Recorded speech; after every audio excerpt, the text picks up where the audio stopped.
You are watching Travel World Online. Ethiopian Airlines is the first direct carrier to connect South India with Africa. Government needs to support and incentivize domestic travel, Ashish Gupta CEO Faith. Domestic tourism income should be tax-free, PP Khanna, President ADTOI. To preserve cultural heritage, havelis should be given a very nominal token cost. Himmat Anand, 8th UNWTO Global Summit on Urban Tourism in Nur-Sultan, Kazakhstan on 9th to 12th October 2019. Mr. Tadisi Tilahan, Regional Director India Subcontinent, Ethiopian Airlines, spoke to Travel World Online regarding their expansion plan and onboard facilities. He said, So Ethiopian Airlines will be the first direct carrier to connect South India with Africa. Moreover, we have a very good connection to Latin America, US and Europe.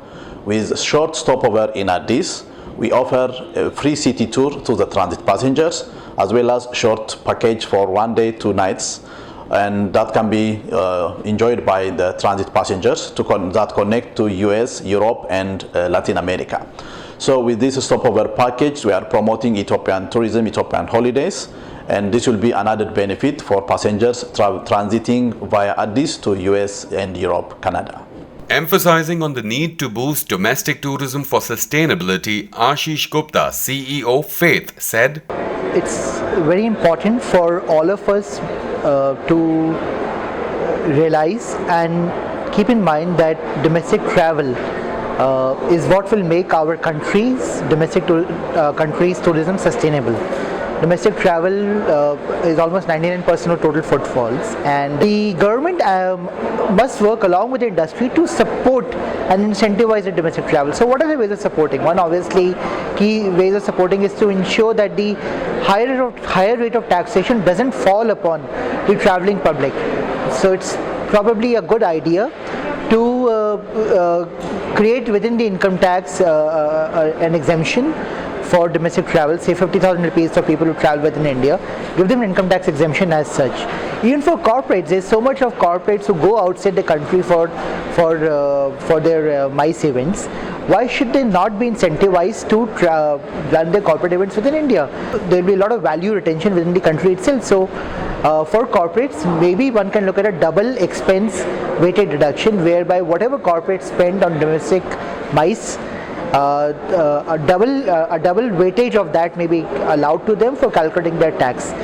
At 9th ADTOI convention at Ahmedabad, PP Khanna, President ADTOI, told 2TV that domestic tourism is the backbone of tourism industry in India. He said, Now there are a lot of challenges in the GST.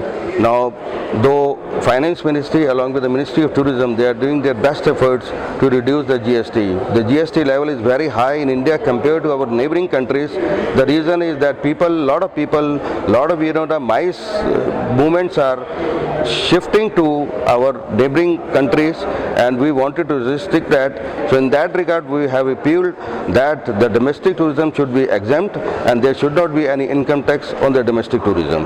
While discussing on topic, how can states enhance domestic tourism under PPP model, CEO Tree of Life Resorts and Hotels Himmat Anand said, The havelis which each of these states have.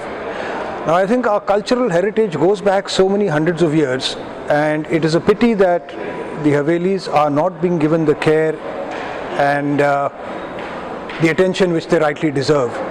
So my suggestion to the state governments was that under the PPP partnership, these havelis are mostly in offbeat locations. So one, as an investor, one has to put in a lot of money to sort of upgrade them, to bring them into operations, and then the next challenge is to market them and get the guests to come and stay there. Under the present circumstances, the PPP model for havelis and things like that gets very expensive. I mean, the initial inlay cost which the state is asking is approximately 2 to 3 crores, which is a very large amount for any small-time investor to put in. So my suggestion to the various state governments is that please don't look at this only as a financial dealing or a financial consideration. Look at the fact that you have a responsibility to maintain and to save the havelis, to save our culture.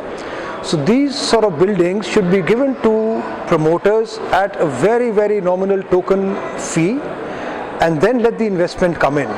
If you initially keep the charges so high, I doubt anybody will be interested to take them on. You are watching Travel World Online.